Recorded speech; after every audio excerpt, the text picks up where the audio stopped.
There actually is a financial catalyst pushing us to do the things that we should have been doing already. We're now going to have to be moving into a role that truly has us getting paid, not for the placement of a product, but for the value we create. We're being pushed there. And I think that can be a healthy thing. And for all the challenges that we're facing right now and the threats and how scary it might be, the opportunity to get paid for the value we create, I absolutely believe that for those of us that are prepared to take on this challenge, that don't accept doing nothing as our response, the opportunities have never been greater. And we have to take on this new role, not just because we're being pushed there by healthcare reform, not because we're just being pushed there for our financial survival, but there's going to be another force. And that's going to be one that the clients are going to be pulling us, fortunately, into the very same direction.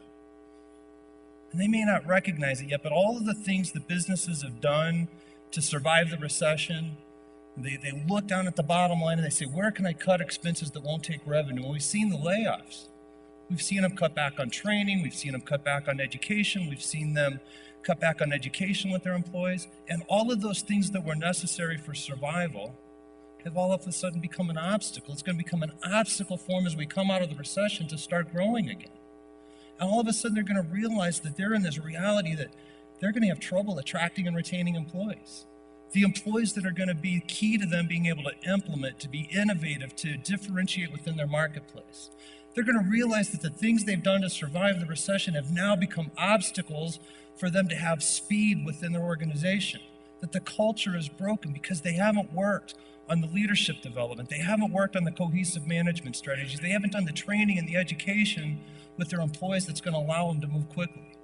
And they're going to realize that the things that they've done to survive the recession, all of a sudden they have this disconnection with their employees and this disengagement, and that's going to result in productivity issues. We're not going to be able to be as productive.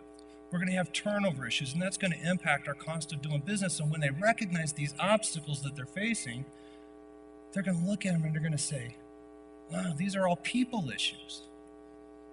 And when you have people issues within an organization, where do you go? Right. Sometimes you go to the attorneys, but more often than not, hopefully we're going to HR. And these business owners are going to turn around and they're going to look at HR and they're going to say, we've got people issues. What are you going to do? And they're going to find a department that has been relegated to just the pure administrative function of HR. And they're going to say, how are we going to get there? And that's where our opportunity comes in. For us to take on a new role, we have to realize that because our clients are going to need it and because our financial survival is going to depend on it, we have to continue to shift away from focusing on the core benefits that have been the focus in the past. And we have to focus on helping, as you see up here, a role that helps us maximize the organizational return on employees.